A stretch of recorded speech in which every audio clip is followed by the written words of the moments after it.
Hey Pectus Warriors, it's Riley Byrne from FixPectus.com.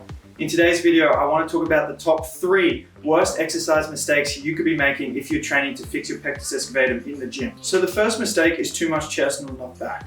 Now, the reason that you're probably making this mistake is you've gone to the gym and your ambition is, I want to build my chest to help mask the pectus, okay? And I get that, that was my ambition when I joined the gym too, and I made this mistake too, and I quickly realized it was making my pectus worse, and that's because I wasn't offsetting all the chest training I was doing with back and stretching, okay? And so what happened, guys, when you're just doing pushing movements all the time is you're just making these pec fibers that are already naturally tight due to pectus. You're making these tighter, and so when your pecs get really tight, what happens is that contributes to pulling you forward and internally rotating at your shoulders. And when you internally rotate at the shoulders and round like this, it makes the indent look worse, okay? I talk about this all the time.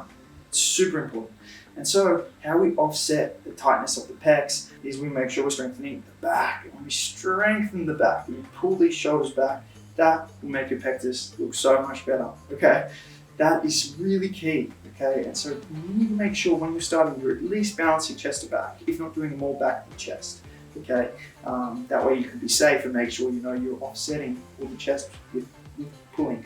You know, with my clients, I generally have it about even, but what I do is I actually get my clients stretching their pecs all the time, and that offsets, that makes the even pushing and pulling work because we're also offsetting with a lot of pec stretching. Okay, so guys, it is really important that you make sure you're not making that mistake. It's super common, and I made it myself. The next mistake is random workouts, okay? Again, I made this mistake myself as well. I just did whatever I felt like on the day. I had no structure, I had no plan. What ends up happening when you do random workouts is you're going to get random results. You know, random workouts equals random results. There is no structure. How do you know you're progressing, okay? What are you even training for? Like, why are you doing the exercises you're doing? Are you sure they're even effective? You know, that's what happens when you just do random exercises. And sometimes you just do too much, too little, overkill it. You could injure yourself because it's not balanced. No plan is a plan for failure, honestly. Having a plan, having a program, understanding why you're doing what you're doing will get you results. And if you do random workouts, you may go backwards. I really think it's worthwhile having a plan, recording your workouts, focusing on progressive overload, focusing on getting stronger. That way you make sure everything's optimal, and that way you're going to get a result. If you're spending time in the gym, you want to make sure it's end up getting you a result, you know? So I think random workouts is really setting yourself up for failure. And then the last tip is just the wrong execution of form, doing movements incorrectly. I see it like all the time with my clients when they send me videos like week 1 of them doing the exercises I prescribe, but they're not doing it right. And even with the video tutorial of me, they're still not doing it right. So that's why it's handy to have a coach look at your form to make sure you're doing them actually properly.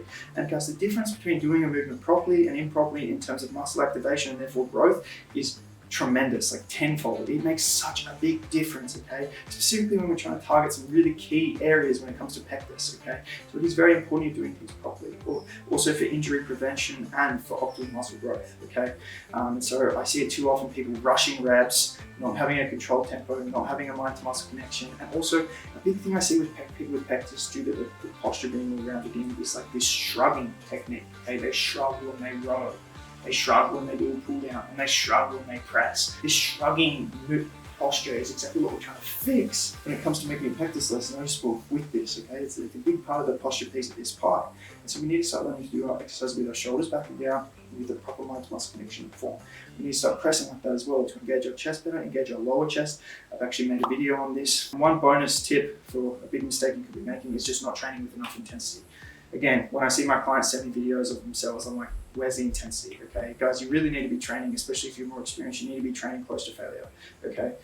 When I tell my clients to train to failure and then I see the video, I'm like, that looks like it was like 7 reps shy of failure. I'll show you an input clip of me training to failure on a heavy dumbbell press. And you can see that is RPE 10, which is a measuring system that I utilize for my clients when I'm programming for them to measure intensity. So I guess that's the 4th tip. But ultimately, guys, if you do want to improve your pectus with exercise, you're going to want to plan. You're going to want to be doing exercises correctly. You're going to make sure you're balancing back with chest, and you're going to make sure you have the right intensity. Okay, they are the 4 real key pieces. Okay. Anyway, guys, if you're interested in coaching, obviously it's going to help. I'm sure you've realized that by now. So link is in the description to book a call with me. The new year, I've got an awesome deal right now. I'm coaching for 50% off, and the strategy call to initially meet me, which the cost is credited to the coaching anyway, but that strategy call is half price as well. It's $24 right now. It's normally $49. $24 to celebrate 2024. So it's the perfect time. Book that call, go to my website, you'll learn more about it, and you can book the call with me. Thanks guys, peace.